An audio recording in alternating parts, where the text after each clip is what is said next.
क्या आपको पता है कि जॉर्जिया टेक के साइंटिस्ट्स एक ऐसे वॉच को रिलीज किए हैं, एक ऐसे घड़ी को रिलीज किए हैं जिसमें पावर जो है वो हैंड मूवमेंट से आता है। पावर पहला सनलाइट से आता है यानी सूरज से आता है और दूसरा हैंड मूवमेंट से आता है। मीन्स जब ये घड़ी पब्लिक में रिलीज होगी तब अगर हम लोग इसको पहनेंगे तो नॉर्मली घड़ी पहनने के बाद जो ऐसे ही वॉकिंग करते टाइम जो हैंड हिलता है, हैंड मूवमेंट, उसी से इसको पावर मिलेगा ज्यादातर टाइम। और जब ये रुका रहेगा तभी बैटरी से पावर लेगा और वो भी सनलाइट से रिचार्ज हो जाएगा। मतलब इस घड़ी में आपको बैटरी या ऐसी कोई चीज का कोई झमेला होगा ही नहीं और इसमें लाइफ टाइम तक पावर रहेगा और पावर ऑफ कभी होगा ही नहीं। फैक्ट नंबर 19, ये है ketchup and fries plant.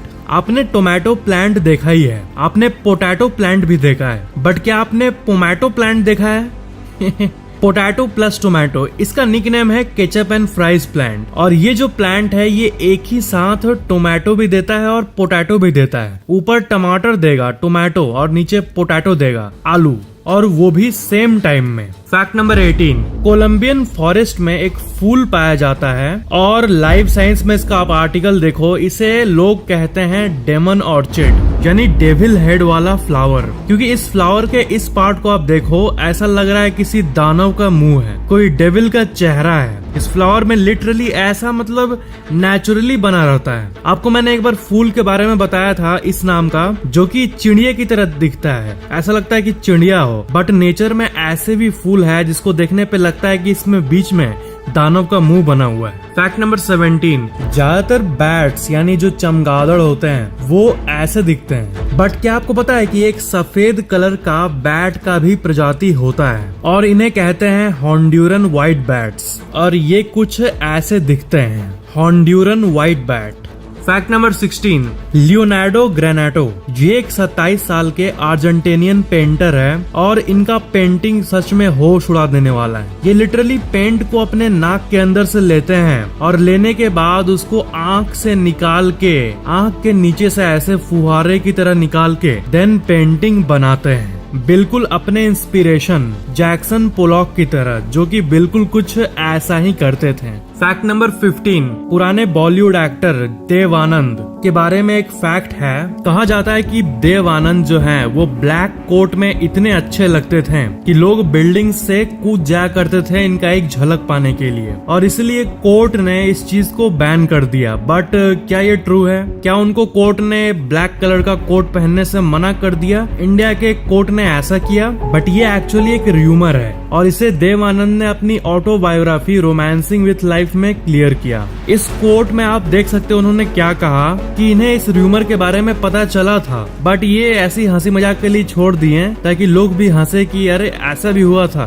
But अपने इस ऑटोबायोग्राफी रोमांसिंग विथ लाइफ में इन्होंने ये क्लियर किया कि ऐसा कुछ नहीं था मैन। फैक्ट नंबर 14, जब भी हम लोग सुपरमार्केट्स में जाते हैं तो आपको पता ही होगा कि म्यूजिक बजता है, एक एम्बिएंट म्यूजिक बजता है, एक नॉर्मल सा कूल सा म्यूजिक बजता है। तो क्या ये जस्ट एक नॉर्मल सी चीज है जो कि हाँ सुपरमार्केट में म्यूजिक बजती है, एक कॉमन सी बात है, बट क्या इसमें कुछ और भी ज्यादा है? तो हाँ, बहुत फायदे का बात है। असल में सुपरमार्केट्स में जो ऊपर म्यूजिक बजता है वो इंसान के दिमाग को काम करता है और इसे साइंटिफिकली हमारे बॉडी का जो स्पीड है चलने का वो स्लो हो जाता है, दिमाग काम हो जाता है और हमें नई चीजें खरीदने का मन करने लगता है, साइकोलॉजिकली स्पीकिंग, और इसलिए हम लोग ज्यादा पैसा खर्च करते हैं। एंड अगर कंपेयर करें नॉन म्यूजिक टाइम को म्यूजिक टाइम के साथ तो रियली में सेल्स वॉल्यूम एंड मनी पे असर पड़ता है और उनका फायदा होता है, इसीलिए म्यूजिक वो लोग ऑन रखते हैं। फैक्ट नंबर 13, जस्टिन ओ स्मिथ, ये जो है इन्होंने स्मिथ इंडेक्स को निकाला था। मतलब अगर कोई कीड़ा आपको काट दे तो जो दर्द का पेन लेवल होता है वो कैसे मापे, तो इन्होंने उसी इंडेक्स को पहली बार निकाला था क्योंकि ये एक एंटोमोलॉजिस्ट है पूरे जिंदगी से, मतलब शुरू से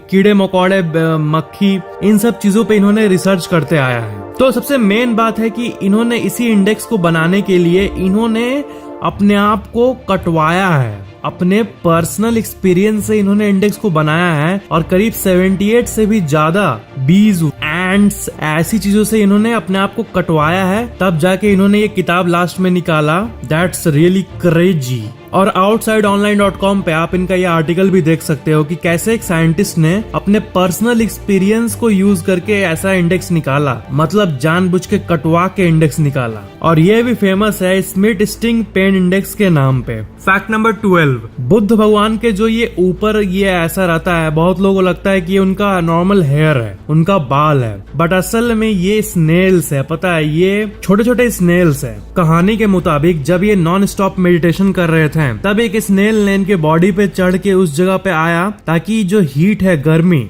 उसके चलते इनके मेडिटेशन और इनका जो एक नोबल एम था उन पे बाधा ना आए। और ऐसे ही करते करते 108 स्नेल्स इनके माथे को घेर दिए। और ऐसे ही इस आप जो मूर्ति में ऐसा देखते हो, इस चीज का जन्म हुआ। ये असल में हेयर नहीं है, अब बारीक में डिटेल में देखोगे तो ये असल में स्नेल है। फैक्ट नंबर 11, डेट जो है ना, ये जो वर्ड है इंग्लिश वर्ड डेट, ये इसका काफी मीनिंग है। पहला डेट मतलब दिनांक, तारीख, दूसरा डेट मतलब कपल वाला डेट, और तीसरा डेट मतलब ये जो हम लोग खाते हैं डेट। तो असल में हम लोग तीसरे की बात करें तो आपको पता है ये वर्ल्ड के सबसे हेल्दीएस्ट फ्रूट्स में से एक है, क्योंकि ये हार्ट यानी दिल के लिए बहुत अच्छा होता है और इसमें आयरन भी भरपूर होता है। और साइंटिस्ट ने भी डेट्स को वर्ल्ड के सबसे हेल्दीएस्ट फूड्स में क्लासिफाई किया है। फैक्ट नंबर 10, जब भी हम लोग पिरामिड सुनते हैं तब हमारे मन में इजिप्ट आता है कि इजिप्ट ही वो जगह है इस पूरे दुनिया में जिसमें सबसे ज्यादा पिरामिड्स मौजूद हैं, बट ऐसा नहीं है। असल में 120-25 बड़े छोटे पिरामिड मौजूद है इजिप्ट में, बट सूडान नाम का एक कंट्री है और वहाँ पे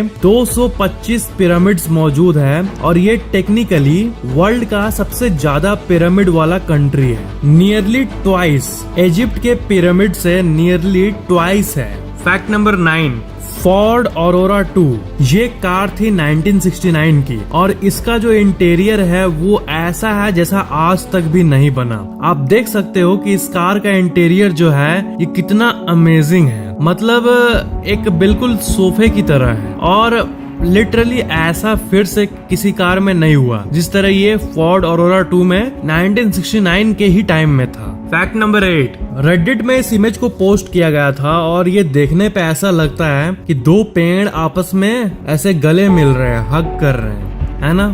फैक्ट नंबर 7, बहुत लोग हैं ना जिनका आदत हो जाता है कि अपने टॉयलेट को वो अक्सर रोकते रहते हैं, बट क्या आपको पता है कि ऐसा करना बिल्कुल भी अच्छा नहीं होता। अगर कोई ऐसा एक बार भी करे तो ये उनके लिए अच्छा नहीं होता काइंड ऑफ, क्योंकि इससे किडनी स्टोन का खतरा और भी ज्यादा बढ़ जाता है इसको रोकने से। क्योंकि जो चीज आपके अंदर से बाहर आना चाहिए उसी को अगर सप्रेस करे कोई तो बॉडी में दिक्कत आने लगती है और वहाँ का मसल डैमेज और वहाँ का टिश्यू डैमेज ये तो कॉमन है ही, इसलिए हमें ऐसा नहीं करना चाहिए। फैक्ट नंबर 6, मोरक्को में वर्ल्ड का सबसे लार्जेस्ट सोलर फार्म मौजूद है और आप इसका ऊपर से ड्रोन व्यू देखो, 35,000 फुटबॉल फील्ड के बराबर के साइज पे ये फील्ड मौजूद है और करीब साल का 8 लाख टन कार्बन एमिशन को ये रोकता है और ये सहारा डेजर्ट में मौजूद है। इस जगह का नाम है नूर क्वार्जा जाटे कॉम्प्लेक्स और Morocco solar farm.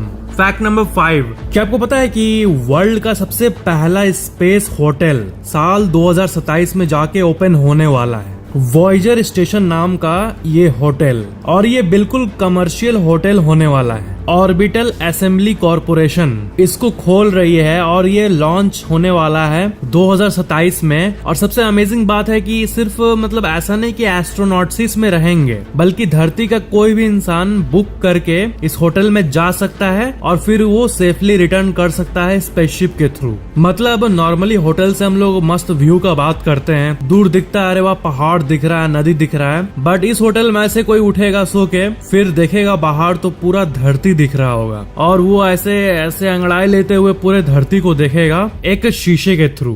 Fact number 4, जिस तरह मैंने पिछली वीडियो में आपको अमेज़न का ऑफिस दिखाया था, कैसे जेफ बेजोस अकेले एक कंप्यूटर पर बैठ के काम कर रहे हैं और दूसरे में एक ऐसा अमेज़न का बिल्डिंग जो पूरा पेड़ से घिरा हुआ है, एकदम अरबों खरबों का बिल्डिंग। वैसे ही गूगल का अभी देखो, ये है गूगल का पहले का टीम और उस टाइम का ऑफिस google.com, और ये है अभी का ऑफिस जो कि एकदम मैग्निफिसेंट है। Fact number 3, San Francisco garter snake नाम का ये स्नेक है और इसे अक्सर वर्ल्ड का सबसे ब्यूटीफुल स्नेक भी कहा जाता है, क्योंकि ये जो स्नेक होता है इसका जो कलर होता है बॉडी का वो बहुत ही अलग होता है और वर्ल्ड के सबसे यूनिक शेड्स में से एक होता है, वो भी नेचुरली। मतलब अगर ये किसी इंसान के आंख के सामने आ जाए तो लिटरली एक मतलब अनरियल सा लगता है। ऐसा लगता है कि स्नेक के ऊपर किसी ने पेंटिंग कर दिया हो या फिर वीडियो या फोटो में एडिटिंग कर दिया हो, बट इसका कलर नेचुरली ही ऐसा होता है। फैक्ट नंबर 2, एक 16 महीने के बच्चे के हार्ट में कुछ प्रॉब्लम आई, तो क्या हुआ था कि उस बच्चे के लिए हार्ट जल्दी नहीं मिल रहा था। तब डॉक्टर ने, आप जो अपने स्क्रीन पे देख रहे हो, इसी आर्टिफिशियल हार्ट से करीब 13 दिन तक बच्चे को चलाया। मतलब जब बच्चे का हार्ट नॉन फंक्शनिंग हो गया था, तब उसके बाद जब इस आर्टिफिशियल लोहे के बने हार्ट को लगाया गया, तब वो बच्चा 13 दिन तक जिंदा रहा। एंड उसके बाद जब उसका एप्रोप्रिएट हार्ट मिल गया तब तो उस पे लग ही गया। बट सबसे अमेजिंग बात यह है कि 13 दिन तक ये हार्ट उसको बचा के रखा इस हार्ट से, इस आर्टिफिशियल हार्ट के चलते। मतलब इंसान कितना आगे पहुंच गया है, एक ऐसा डिवाइस जो कि पूरे बॉडी में, एक छोटे से बच्चे के बॉडी में ब्लड पंप कर सकता है, एक आर्टिफिशियल हार्ट। ये घटना इटली में हुई थी और cbsnews.com का आप ये आर्टिकल देख सकते हो। फैक्ट नंबर 1, अगर आप ब्रश नहीं करते हैं तो कितने दिन बाद तक आपका दांत टूट जाएगा? और क्या ऐसा टाइम आएगा जब दांत एक्चुअल में निकल जाएगा आपके मुंह से? नहीं, ब्रश करने पे आपके दांत पे ये पीला पीला जमा होने लगेगा, प्लाक। प्लाक कहते हैं बचे हुए खाने का अंश प्लस बैक्टीरिया प्लस आपके सलाइवा यानी लार, इन तीनों के जमे हुए मिक्सचर को। और प्लाक दूसरे बैक्टीरिया को इनवाइट करता है कि आओ इस घर को हम लोग अपना नया घर बनाते हैं। मीन्स प्लाक से आपका दांत गंदा गंदा और गंदा होते रहता है और एक दिन ब्रश नहीं करने के बाद ही प्लाक जमा होने लगता है। बट एक हफ्ते नहीं करने के बाद वो 1000 गुना स्ट्रॉन्ग हो जाएगा और करीब 30 से 40 गुना आपका दांत पूरा पीला पीला दिखेगा, टीथ डिस्कलर हो जाएगा और आपका माउथ तो इतना महकेगा मानो एक नाला महक रहा हो। 3 महीने बिना ब्रश किए आपके दांत के अंदर बड़े बड़े कैविटीज यानी गड्ढा बनना शुरू हो जाएगा और मसूड़े जो है वो ढीले होने लगेंगे। साइंटिफिकली कहें इसको अनकॉमन भाषा में तो 1 साल बाद जाके पेरियोडोंटिटिस नाम का एक कंडीशन होगा जिससे आपका जो टीथ का गम है वो आपके दांत को छोड़ने लगेगा और जो ऐसे छोड़ेगा और जो स्पेस बनेगा उसमें और ज्यादा बैक्टीरिया इनवाइट होगा और इतनी आबादी हो जाएगी बैक्टीरिया की कि आपका इम्यून सिस्टम ही गम को यानी आपके मसूड़े को डैमेज करने लगेगा। उसके बाद आपका दांत गिरने लगेगा 1 साल 2-3 महीने के अराउंड, लिटरली बाहर निकलने लगेगा। मतलब सोच के ही मेरे दांत में दर्द हो रहा है इस चीज के बारे में। फिर क्या, खत्म, tata bye bye. Video like share and comment जरूर करना और चैनल को सब्सक्राइब करके बेल आइकन जरूर ऑन कर लेना। Thank you so much for watching.